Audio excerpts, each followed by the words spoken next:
to business.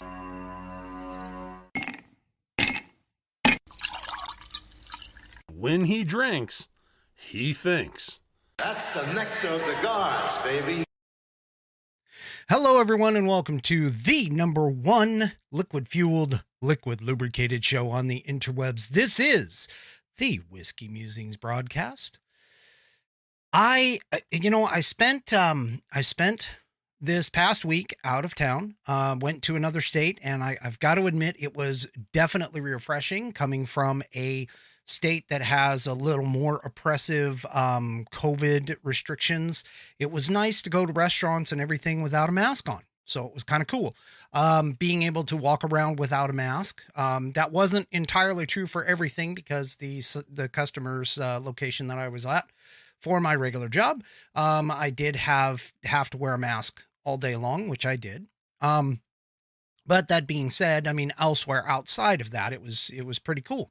It's pretty nice to go someplace that actually looks at and follows the science for what is happening within the world with that particular virus.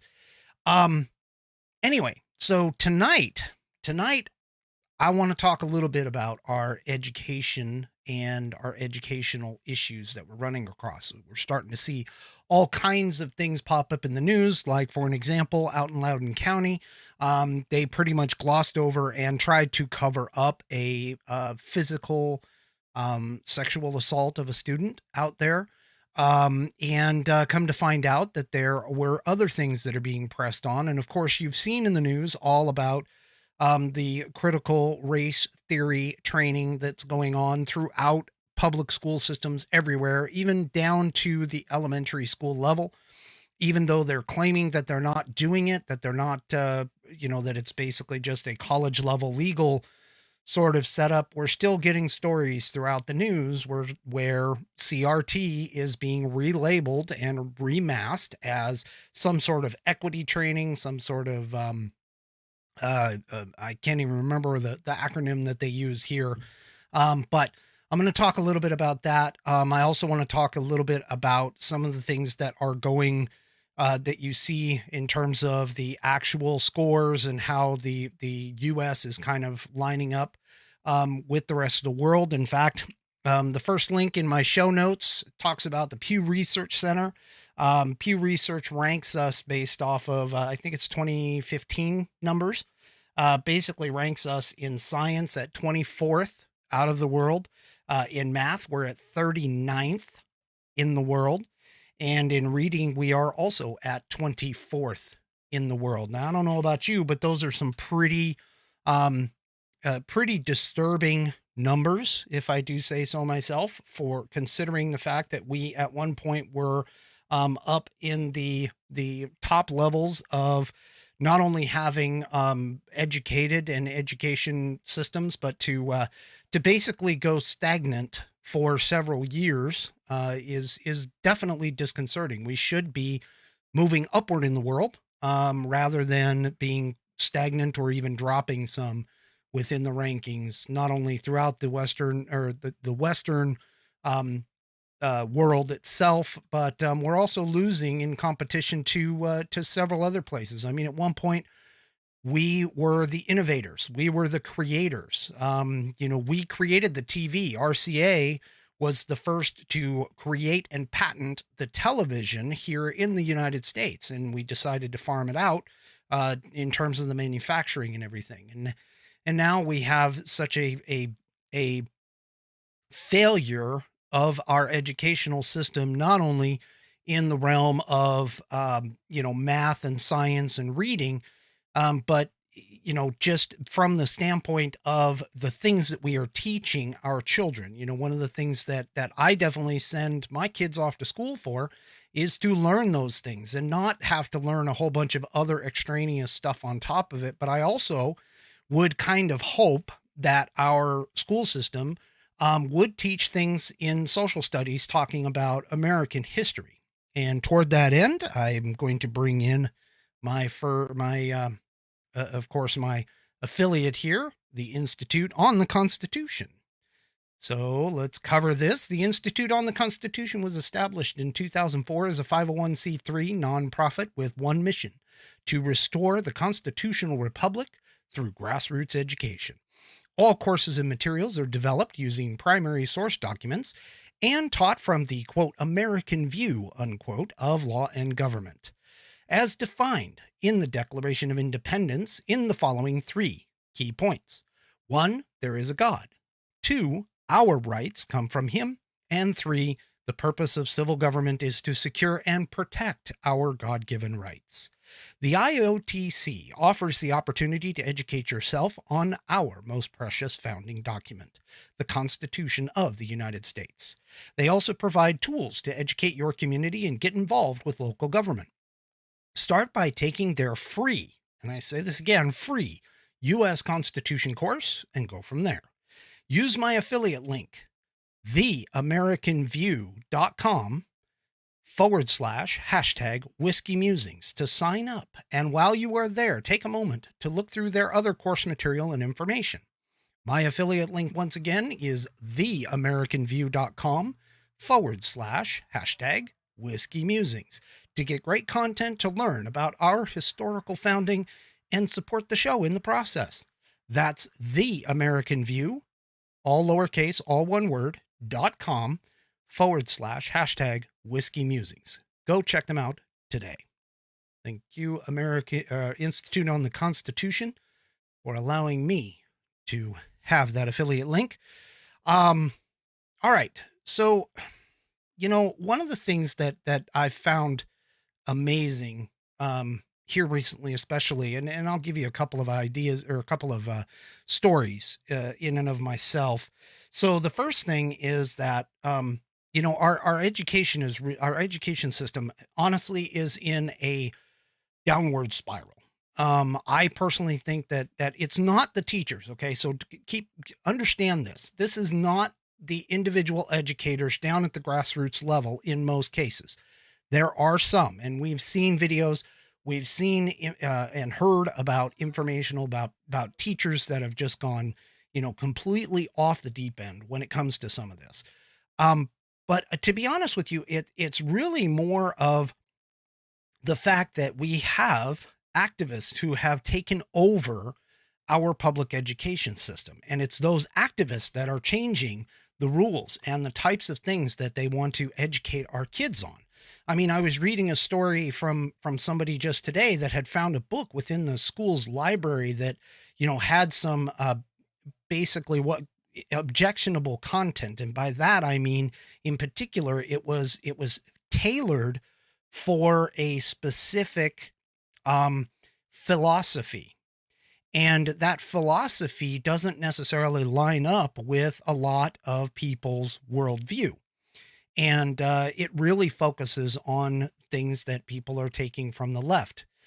We also have had several instances where parents have gone to school board meetings and they have brought up this objectionable content. They've brought up, these things that are going on, and you're really starting to see it now. In fact, it was even gone so far, or in as much that I don't know what the acronym stands for, but I believe it's NASB. That sent a letter off to the Department of Justice that wanted people who stood up for themselves at their school board meetings for their kids, parents, to be classified as domestic terrorists. They have since apologized for that. By the way, they backed off. So that's going to be interesting. We're going to have to kind of watch that. That happened just this past week. So we're going to have to kind of watch what Merrick Garland decides to do with that. But it in so much as the fact that even the Loudoun County School District, where that sexual assault happened, that parent was actually initially had the police called on him from the school board, and because of the information or because of the idea that he might have been a domestic terrorist, even though he had a legitimate grievance. And in fact, the Daily Wire had an investigative reporter that was the only one that I'm aware of that was reporting on this. I mean, this is a problem. This is a big issue. And I think, a lot of people are thinking, oh, well, this has just popped up because the right has just decided to, start taking over and everything else. Well, You know what? I'll be honest with you. There's a lot of people that are starting to be um, woken up, not being woke, but being woken up to the situation that we have within our public school system. Our public school system is starting to turn into an indoctrination center. I mean, I don't want my kids to go off to school to be indoctrinated. I want them to learn the basics. I want them to learn to read, to write, to be able to do math. And it's a sad state of affairs when you go to a McDonald's or something like that and you buy a hamburger for, you know, 1905, and you hand somebody a $20 bill and a nickel and they can't figure out how to give you a dollar back. In fact, it kind of scares them because they can't understand. They want to just, they don't get basic math and understanding how to hand that change back. So, you know, this is a scary situation. And to be honest with you, I think a lot of parents are starting to get frustrated with this. And then adding to that, you have things like fights in schools. You have, in fact, I posted today on my social media account about an article that was put out where dads kind of took over. There was a school district. I can't remember where right off the top of my head, but there was a school district that had, 23 incidences where somebody got taken away in handcuffs for fighting in the school, and they decided that that wasn't going to work. And so they stood up and they went into that school, and ever since they engaged and made their presence known within the school, there hasn't been a single incident since. It's stuff like that you need to understand. That parents, we have, as parents, we have not only a right to know what's going on in our schools, but we have an obligation to our kids to be involved, to be a part of the school system, and especially to engage with people at the school boards. I mean, we elect those people to be in charge of our public school system. Now, the original idea for the public school system was based off of the state level, but as time has gone on, and especially over time, the government, the federal government, has grown and grown and grown, and so what it has done is essentially taken on that job, that role, that specific setup, and unfortunately, it's such that, I'll be honest with you, they're failing. They are really failing. But before I get to that, remember that we have a segment that I like to do. I've just started. So here, oops. Yep, that's right. That's right. It is This Day in American History. And I probably just screwed up everything. Yes, I did. So here it is. On this day in American history. See, I go away from a week. I'm not even thinking about this. I end up all kinds of problems. This is what live shows are all about, is the mistakes. But anyway, so on this day in American history, and again, we are reading from the American Patriots Almanac. Great book. It gives you every single day something new to learn about American history. And today, on October 23rd, it talks about the Statue of Freedom, not the Statue of Liberty, but the Statue of Freedom. And I'm going to read from the book here. So it says, she's not as famous as the Statue of Liberty, but she's the crowning glory of the revered American symbol, the dome of the U.S. Capitol. 19.5-foot bronze Statue of Freedom by Thomas Crawford depicts a woman in flowing draperies clasping a sheathed sword in her right hand. With her left hand, she holds a 13-striped shield of the United States, along with a laurel wreath of victory. Her Roman helmet features an eagle's head, feathers, and talons, said to be a reference to Native American culture. The original design apparently included a Phrygian, Phrygian, cap worn by freed Roman slaves as a sign of liberty, but Secretary of War Jefferson Davis objected that it might incite Southern slaves to rebel.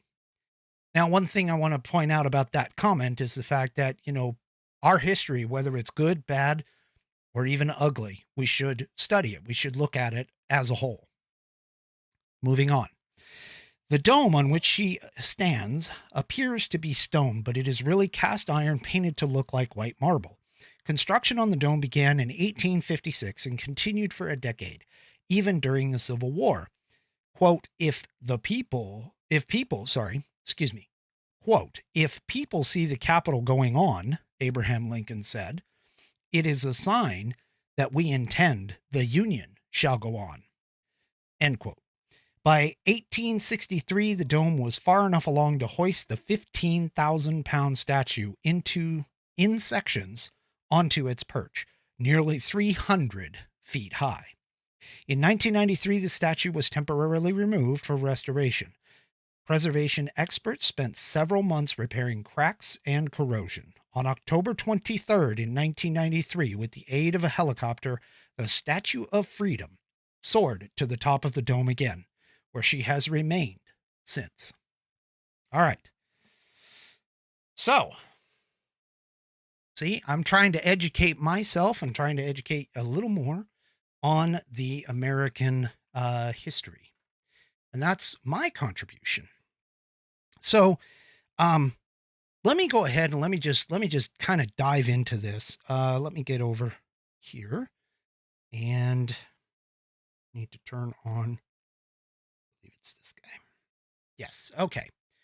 So, every year we have a state by state, and actually the entire country goes into into testing, and that testing, and it's not every year. I think it's every other year. But they go through testing, and they get they get the information from that, and they use it to score. And this is called the nation's report card. And this piece, which appeared in the U.S. News, I think it's U.S. News and World Report. This piece here, across the board, scores dip in math and reading for U.S. students.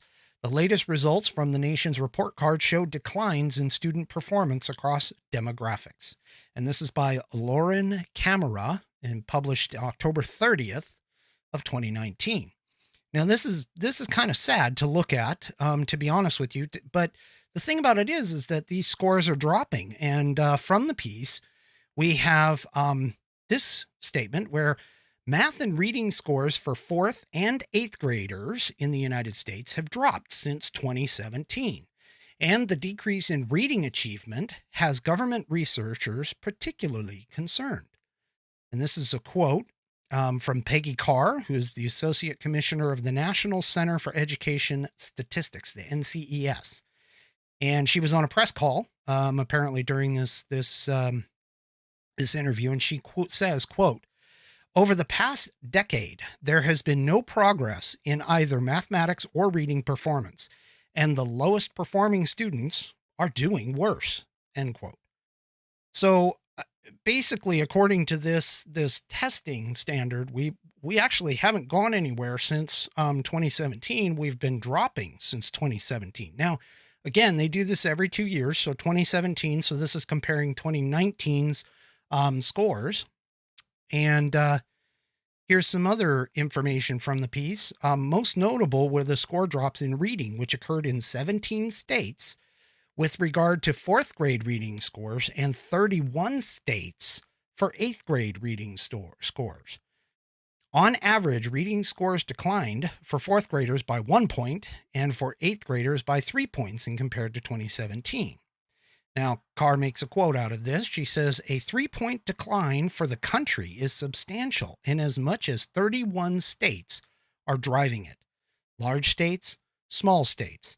And it's a very meaningful decline, end quote.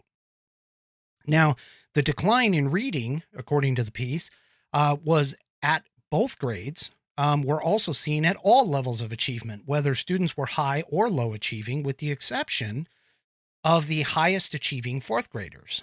And she makes another quote here where she says, quote, over the long term in reading, the lowest performing students, those readers who struggle the most, have made no progress from the first NAEP administration almost 30 years ago, end quote, she said. Now, the NAEP is the actual test that is administered that the NCES is actually using to gather this information. Okay. Now, she also said that the score drops cannot be traced to any one specific student subgroup. Now, this is interesting, as almost all of them log declines. For example, Black, Hispanic, Native American, and white students in 4th and 8th grades scored lower in reading in 2019 compared to 2017. Here she quotes, she's quoted as saying, "They are generally all declining, so we can't say it's due to changes and shifts in the populations." So in other words, it's not just one specific group. Now, I know that a lot of the mainstream media tries to focus on, poor kids or ethnic people, persons of color, and that kind of stuff. But in this particular case, what they're talking about is the fact that it doesn't seem to be any specific subgroup. It's everybody. They're all failing, or sorry, not failing. They're all dropping in terms of proficiency. So this is kind of interesting. They talk about having white kids being privileged. By the way, that test is administered across different types of schools, both Catholic, private schools, and public schools. So this data gathering isn't like a specific group of students. It's not just like public school kids. It's not just kids who aren't going to specialty schools. It is everybody that they can get their hands on. I believe it's like almost 600,000 kids or 600,000 locations, something like that, across the U.S. that are done in this study. So what did governments do? Well, Governor Kate Brown of our wonderful sister southern state of Oregon, because I live in Washington, she goes ahead and signs a law to allow Oregon students to graduate without proving they can write or do math. She doesn't want to talk about it. And this is a piece that came out of the Oregonian. And this piece is by Hillary Borrud, or Borrud, however you pronounce it, Borrud.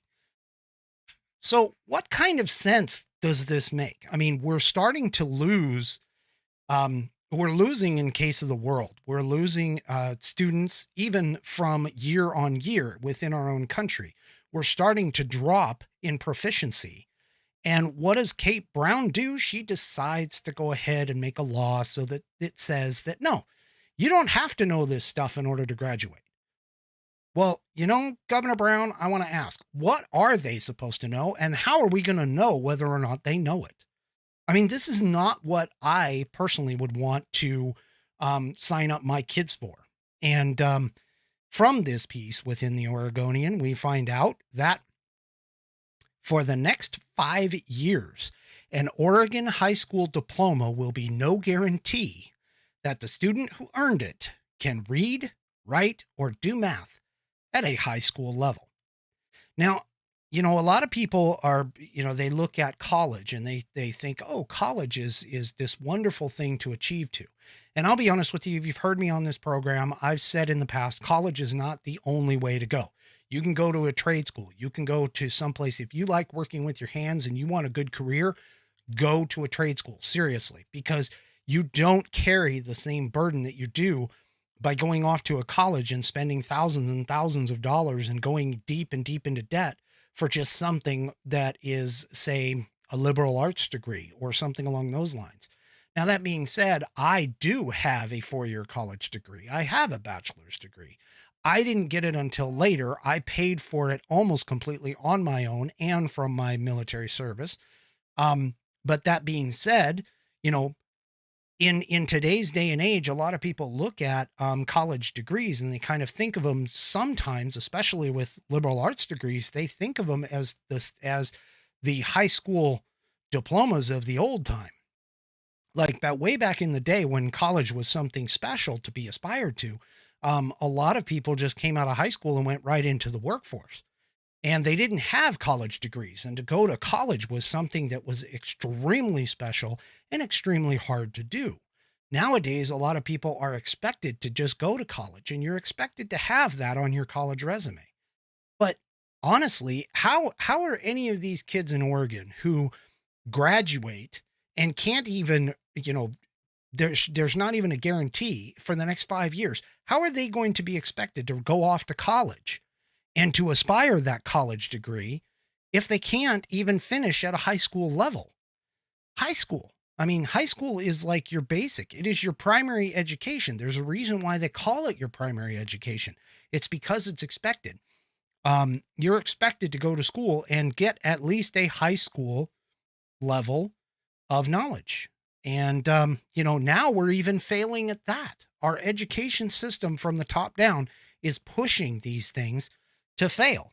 And one of the things that they're pushing, and this is a piece by the, oh boy, I can't even read my own writing. This is horrible.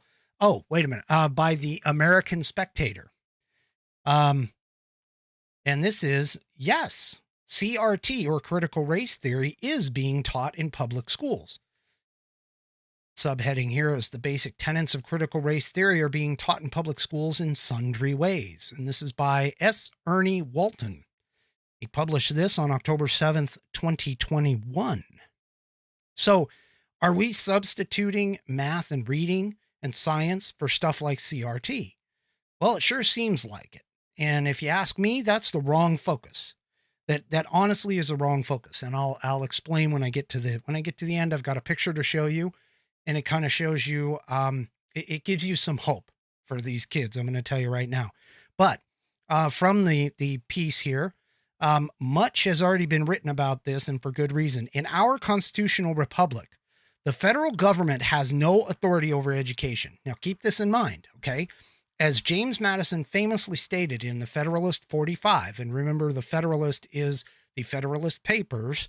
The Federalist was the newspaper that he wrote in, which became the Federalist Papers. Number 45 is the 45th article that he wrote. Here he quotes, "The powers delegated by the proposed Constitution to the federal government are few and defined. Those which are to remain in the state governments are numerous and indefinite," end quote. Now that, honestly, that comes down to the 10th Amendment, which they mention in the article here. A quick scan of the Constitution reveals that the people and states have delegated no educational power to the federal government, because all power originates in the people and the states. All powers not delegated to the federal government remain in the states and the people. The 10th Amendment states this principle explicitly. Now, I've brought up the 10th Amendment in the past. So basically what this is saying that if it's not enumerated in the Constitution as being a specific power to the Constitution, nor does it specifically in the Constitution deny the states the ability to do whatever this item is, then it belongs to the states and to the people. This is specifically what the 10th Amendment talks about. And apparently, I mean, nothing in there, it talks about education at all. So the federal government honestly has no business in education, period. It resides within the states. Now, some people could look at that and say, well, that's a problem because, now you have issues where maybe one state has a higher standard than another state does. And this is true. We do. Case in point, Oregon just passed a law that says you don't have to know how to read or write or do math or anything in order to graduate. So, so that's kind of a problem, if you ask me. So, continuing from the piece, instead of leaving educational policy and challenges to the state and local governments, however, President Biden, in particular, is using the power of federal law enforcement to quell debate and intimidate parents from exercising their First Amendment rights. Now, this particular line is basically talking about that DOJ memo that pretty much categorized, that came from the NASB's letter to the DOJ that categorized parents as domestic terrorists. Now, continuing on in the piece, using federal law enforcement to chill debate, interesting phrase, chill debate, on what is and should be a truly local issue is totalitarianism at its zenith. All totalitarian states centralize educational control in the federal government for the purpose of indoctrinating children to their preferred ideology. The Nazis, Soviets, and Communist Chinese all did or still do it. And now, following in their footsteps, the Biden administration is giving it a try, albeit in a indirect, more nuanced manner. Now, one thing that's interesting about this is that a lot of this stuff is coming from, teachers unions and highly educated doctoral degreed people. And they're trying to push this. And a lot of these things, a lot of these people that are up there, honestly, they're leftist activists. And that's why this institution, we look at institutions within this country, and we've lost a lot of our confidence within these institutions. We have lost confidence in the educational system, within even the FBI and the Department of Justice. We as Americans have lost confidence in these things because, again, they're starting to meddle in things that they shouldn't, and they're trying to take over totalitarian control. In fact, as an example of that, the CDC didn't even have mask mandates for kids in schools until the teachers union stepped in and pushed them and said, look, we want to write the standards. We want to write the requirements. There isn't any medical evidence that shows that masking kids actually slows down or stops the spread. There is not one piece of study, scientific or otherwise, that can prove without a shadow of a doubt that masking kids is beneficial. There are several studies, however, that show that masking kids are not beneficial. And this is where the problem comes into play. We've allowed bureaucracy to take over. Now, moving on in the piece. Okay, so while grade school children may not be actually reading texts by Ibram X. Kendi, Richard Delgado, Derek Bell, and Robin DiAngelo, and make no mistake, they may also be reading those, there is no doubt that public schools across the nation are teaching children the fundamental tenets and presuppositions of CRT. This is done at a minimum indirectly through structured curriculum, classroom activities, and specific policies. And in many districts, it is often done directly as well. Now, I can tell you, because I have been in a local school district's classrooms, and I've seen a lot of the classrooms. At the elementary school level, they do have books by Ibram X. Kendi in the classroom. Okay. Now, I'm not saying that that reading it or not reading it, you should definitely, to be a critical thinker, you should go ahead and read and understand both sides of an argument. But to only read one side is a form of indoctrination. To only read a certain point of view and not allow anyone to argue against it or to even offer up a differing opinion, that's a problem. And that's not what our educational system is for. Our educational system is to create creative and critical thinkers. That's what our educational system should be doing. Now, moving on further down into the piece. For examples, when schools separate out white and black children in different classes, they are teaching children one of CRT's core presuppositions, that white people, solely by virtue of their skin color, are oppressors, and that black and brown people, solely by virtue of their skin color, are victims of white supremacy and systemically racist system that prevents people of color from succeeding in America. Because they are victims, POCs, people of color, need to be separated from whites and organized into groups with other POCs to give them more opportunities, more empathy, and more of a voice. Now, okay, this straight up is segregation. This is straight up Jim Crow laws. This is straight up what do they call it? The prejudice of low expectations. I don't think I quoted that correctly, but still, the idea that you have to break people up by the color of their skin, an immutable characteristic that no one has been able to prove throughout history that there is any sense of difference when it comes to intelligence, physical strength, etc. There are people across the board with different skin colors who have differences in terms of their intelligence, in terms of their strength, in terms of speed, athleticism. We are all across the spectrum. And so whether your skin is one color or you have another color that has more melanin in it, that means nothing, because you can have people across both ethnic groups that are not that ingrained or that I won't say intelligent, but not that they can't figure things out, that they are people who have a higher ability when it comes to using their mind versus athletic ability. This is shown in multiple cases. We used to make jokes about it with, like, you know, the geeks and the jocks and so on and so forth in school, and they still do. I mean, this is evidence that people, no matter what their skin color, they are individuals. These individuals have certain talents and abilities and strengths. They also have weaknesses, but this has nothing to do with skin color. Nothing to do with skin color. And that's what CRT, unfortunately, automatically states, that just because you have a difference in your skin color, you are categorized as either an oppressor or the oppressed. And this is where it's wrong.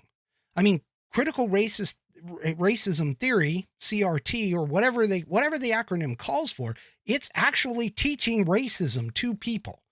It literally is. And I'm sorry, you can argue all you want, but that's what this is doing. Okay. Now, you guys think that we're not doing this in schools. I can actually prove you wrong here in just a minute. Let's continue with this piece. So consider also how schools implement equity-based discipline policies that prevent administrators from disciplining minorities, because such children have allegedly been disproportionately disciplined in that district. When they do this, schools are teaching students a fundamental tenet of CRT, that justice is not about due process and equal treatment for every individual, but instead about achieving equality of outcome for oppressed groups.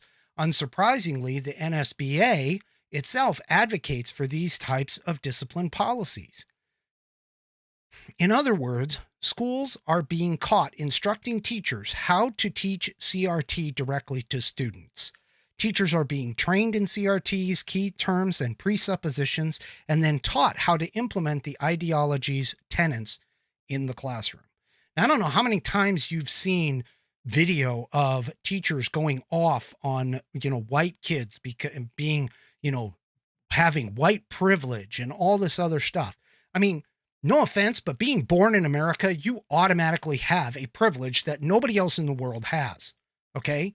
We're already a part of one of the greatest civilizations that has ever been known to this earth. You are already, even at your lowest point in terms of monetary and income level, you are already higher than at least a third of the rest of the world, if not more. I think it's actually somewhere closer to 2/3 of the rest of the world. You, just by the fact that you are born here, regardless of skin color, you are already in the top elite of the world. But we don't teach that. We don't show that. We don't show that we need to be, thankful that we were born here. Or even if you come here, I don't know how many times I've seen and heard from people who have come from other countries, who come here to have an opportunity, to have a greater opportunity than what they had. And the reason being is because they understand what a gift this country actually is. So sitting here and trying to teach somebody that just because the color of their skin, they're oppressed, that's ridiculous. Completely ridiculous. And here's an example of that and how it's being implemented. So this particular article came out of the New York Post, but it's also been repeated elsewhere. It's by Emily Crane. Title, or the headline is, Atlanta Mom Says School Segregated Daughter into Black-Only Classes, and she filed a lawsuit. Now, this was published on August 11th of 2021. From the piece, Keila, don't know how to pronounce her name, Posey, filed a federal discrimination complaint against Mary Lynn Elementary School in Atlanta after learning that her daughter had been placed in a class only for Black students. The outraged mother told WSB TV that Principal Sharon Briscoe, who is also Black, informed her that students were being separated by race to give them more opportunities. The school had 2 classes for Black students and 6 for white students, Posey said. Now, the funny thing about it is she didn't even know about this until she went in to try and move her child into another class. And this is where she was told, basically, quote, she said, meaning the principal, that's not one of the black classes. And I immediately said, what does that mean? I was confused. I asked for more clarification. I was like, we have those in school? And she proceeded to say, she being the principal, proceeded to say, yes, I have decided that I'm going to place all the black students in 2 classes. This is the mother talking about the meeting between her and the principal. Now, the mother said that she insisted that her daughter be placed in a white class, but the principal said it meant the girl would be isolated. Now, okay, I got to ask this question because, I personally, I've never really been witness to a complete outwardly racist setup. And yes, I am white, so I can't necessarily comment on this.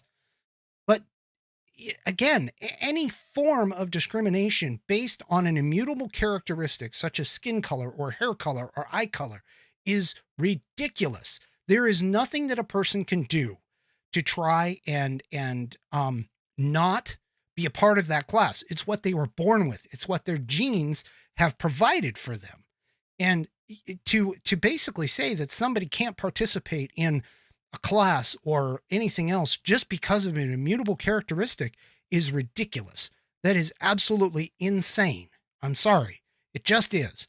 I'm a little fired up. This is ridiculous. Totally crazy.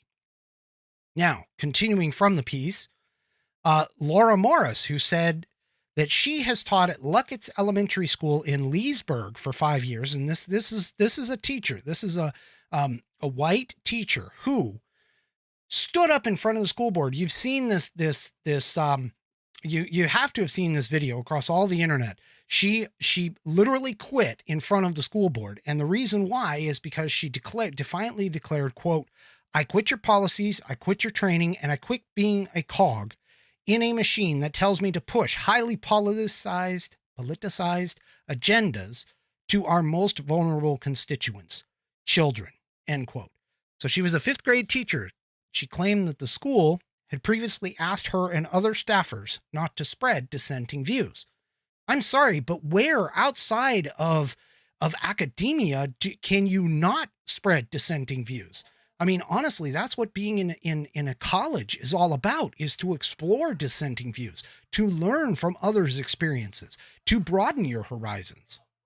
And here we're talking about educating elementary school students who seriously should be learning a foundation of basic reading, writing, math, science, history, all these topics that help prepare them for those out of that protected environment of the elementary school and moving into high school and starting to expand their mind and expand their viewpoints in order to figure out where they fit in the world.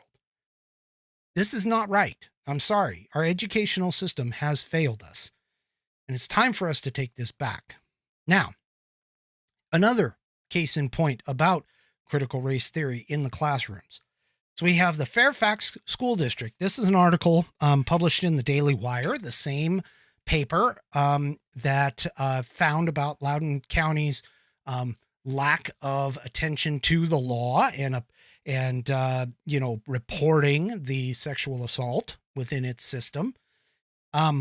Here, this is the headline from this piece. Fairfax School District sends educators PowerPoint on how to implement critical race theory in the classroom. And this is by Chrissy Clark, and it was published on July 21st of 2021. Now, from the piece, a Virginia public school district sent a PowerPoint to teachers explaining how to explicitly implement critical race theory in the classroom. Fairfax County Public School District sent out a resource intended to be a, quote, teacher-facing item, end quote, which defined critical race theory, among other progressive ideologies, and explained how to implement the ideologies in the classroom.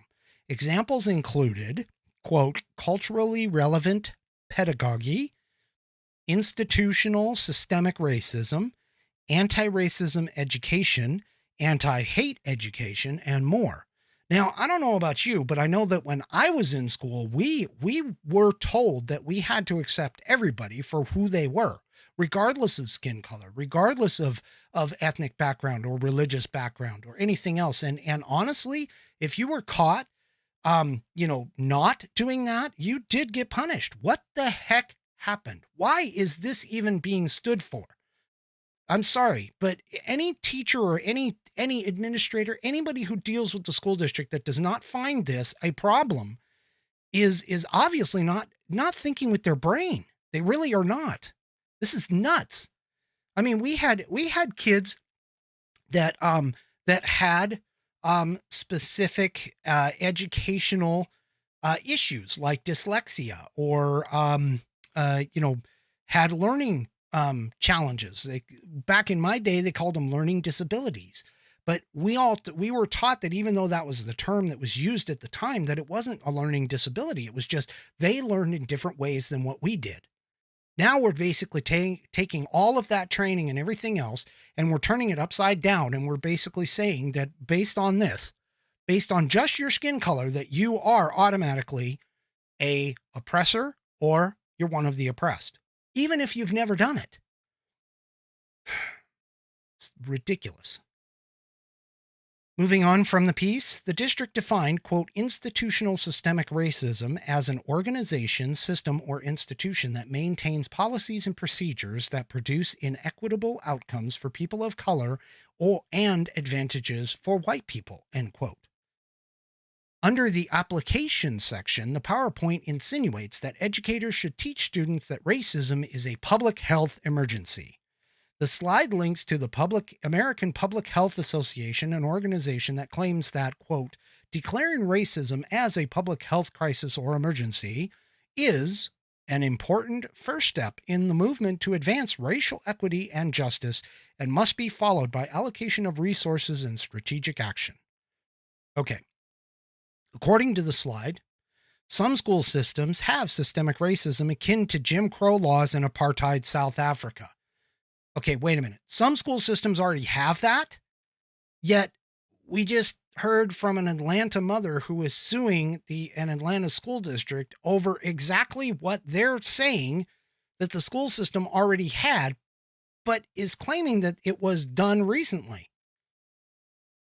I'm sorry, is this upside down? Am I the only one who's really thinking this way? I mean, am I the only one that really thinks that this is not good? This is ridiculous. This is crazy.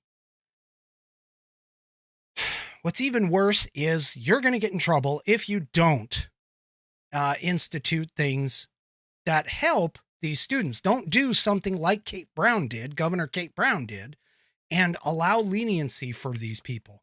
So a UCLA professor was suspended, and this particular one also came from the New York Post. So a UCLA professor is suspended after refusing leniency for black students. I agree with him. Why? Why would you give leniency to somebody based on their skin color? Why would you give leniency to anybody, really?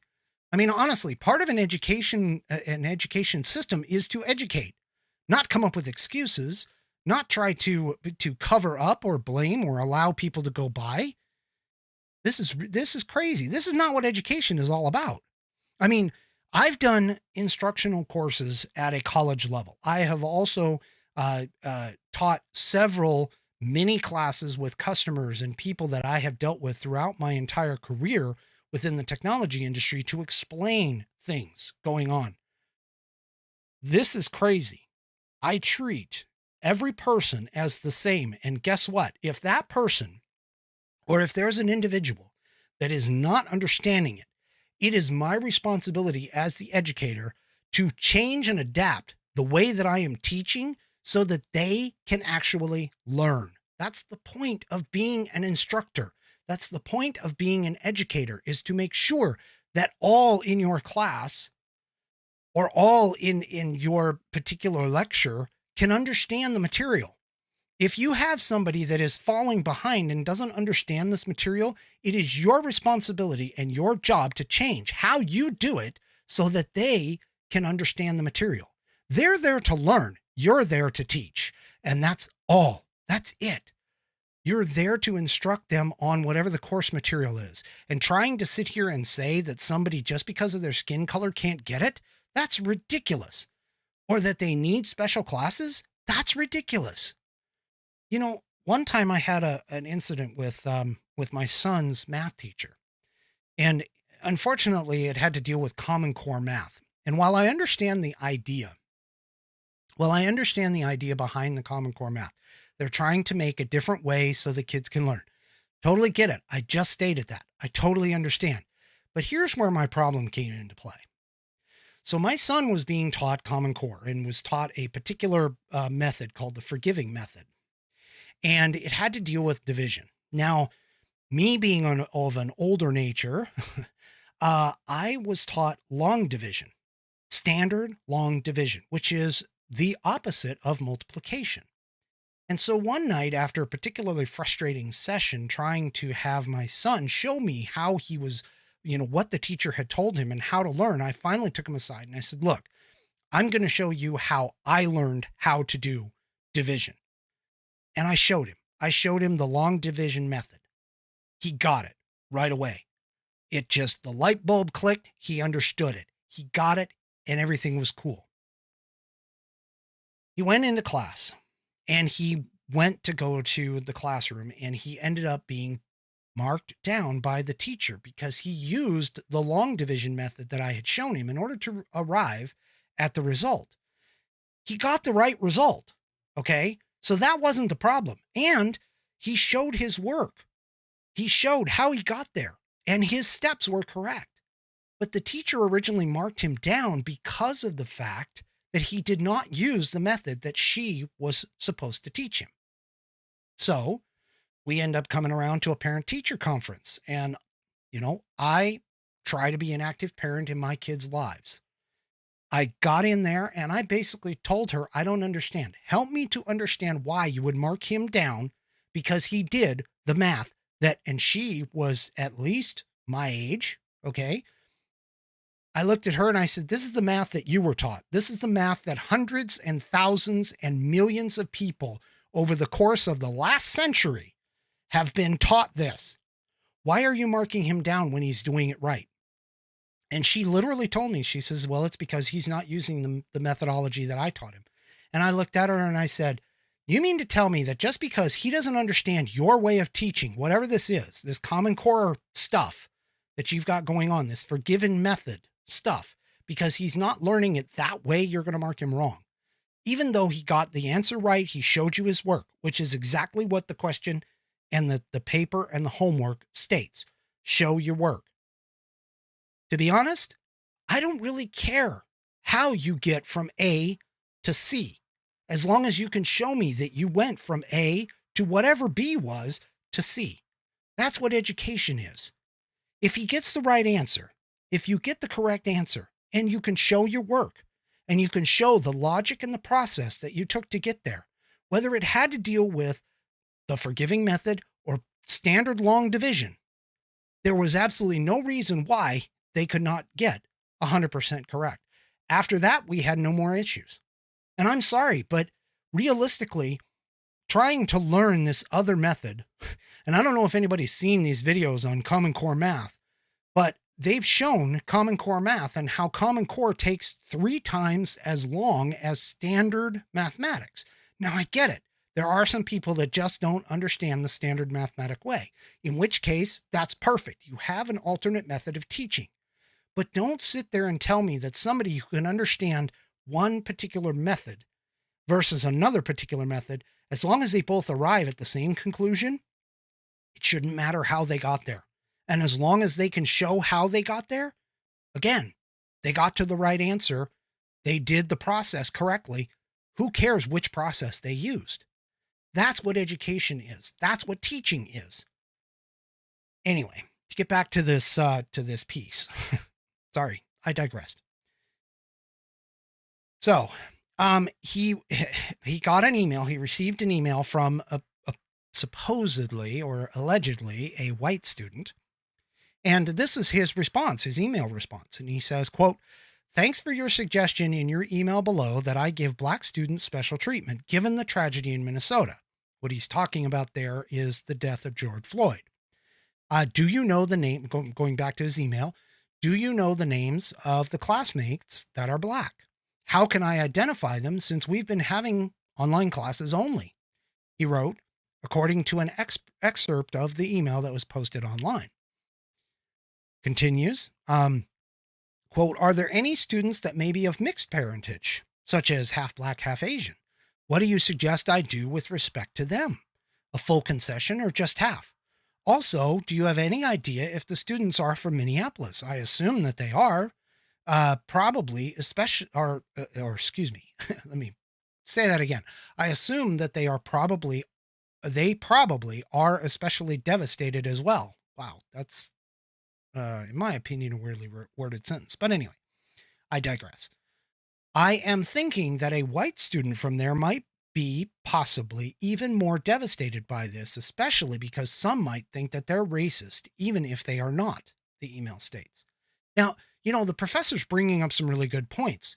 You're asking me to from this professor's point of view, you're asking me to provide special dispensation for somebody based on the color of their skin.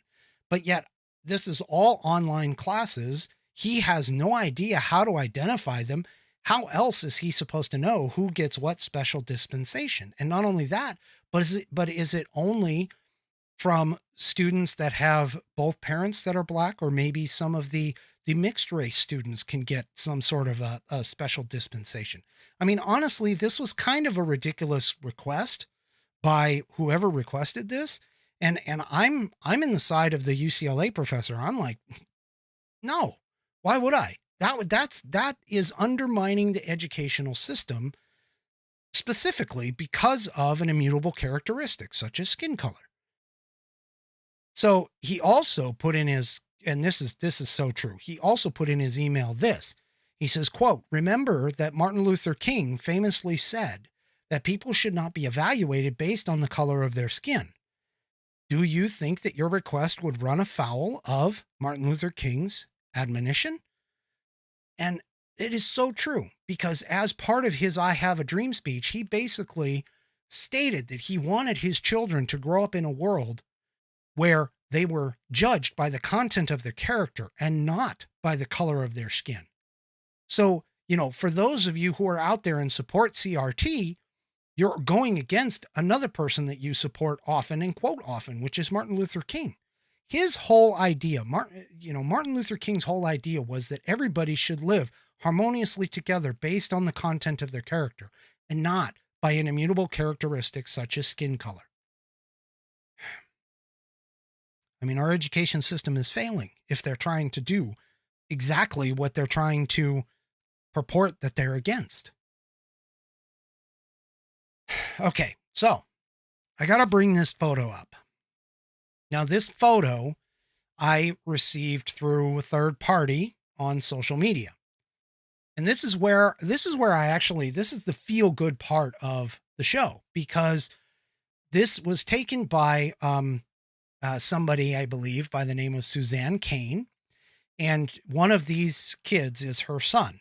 And to give you kind of the backstory to this, apparently her son has a friend who is in the white shirt, who for religious reasons is not allowed to wear a Halloween costume. So he and his friends came up with an idea to make it so that his one friend who had the religious restriction could participate in the festivities without having to break his religious requirements. And so what they did is this young man who's in the white shirt is acting as the president, and the other children that are around him, I'm assuming that they're all male, so I'm going to call them the other boys that are around him, are his secret service.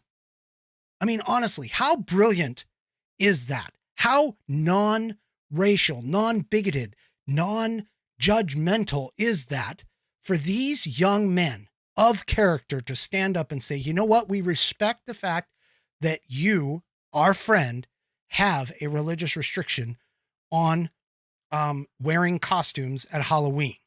They didn't judge him. They didn't call him stupid. They didn't say that it was ridiculous. They embraced it, and they worked together to come up with, from their own minds, a way that their friend who had this religious restriction placed upon him by his religion, and be able to participate in everything that was going on without breaking that religious restriction. This is brilliance. This is what America is all about. This picture shows that the young people in our society, this is what they need to be taught. This is what we need to advocate. This is the kind of thing that we need to focus on. This is the kind of stuff that they should be learning in school, if anything at all like this. This is acceptance. This is togetherness. This is accepting somebody for what they believe in and for who they are, not because of an immutable characteristic by the color of their skin, but they're friends. We're buddies. I don't care what you look like. I don't care what your religious beliefs are. This is who you are, and I accept you for who you are. And you know what? We're going to figure this out. They all got together. They figured that out. This is America. I'm proud of every single one of these boys. And I certainly would hope that any of these kids grow up. I wish the best for every single one of them, because that right there, that is what America is all about. America is for standing up for their religious beliefs and understanding and being accepting of the different religious beliefs, and not counting somebody by the color of their skin. Because if you look at all of the boys that are in here, they're from all walks of life. Every single one of them. That's America's melting pot right there. That is a perfect example. That is a great way to end this program. And do me a favor. You want to see the picture, go to my Rumble account, look this up, and find this video and take a look. I don't even care. Fast forward all the way to the end and get to this photo. This is incredible. This is America right here, shown and demonstrated. Bravo, boys. I applaud you. I applaud you for that. That is incredible. That is just absolutely incredible. And that, my friends, brings me to the end. God, I can't figure out where I am. That brings me to the end of the program, and that is my final Whiskey Musings thought for the evening.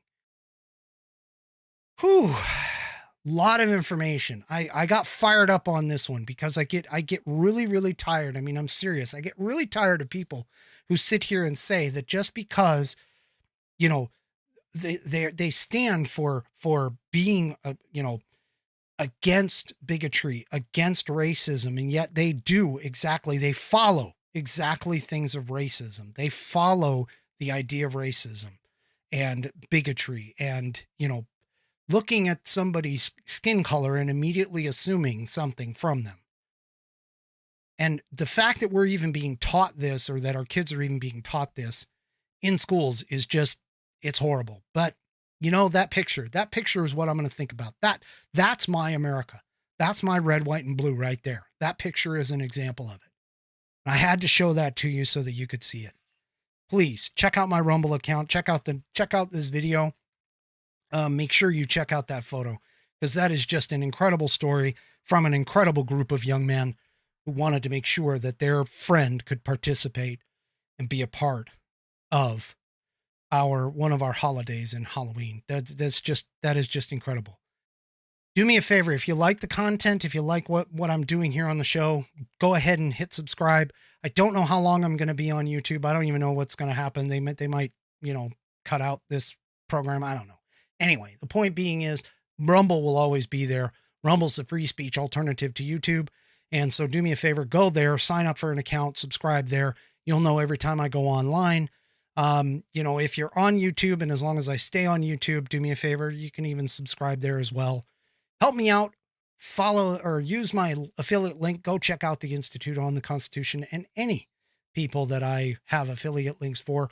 Also, if you want to help the show as well, but don't want to go and buy any other products, I do have a store. It's store.whiskeymusings.online.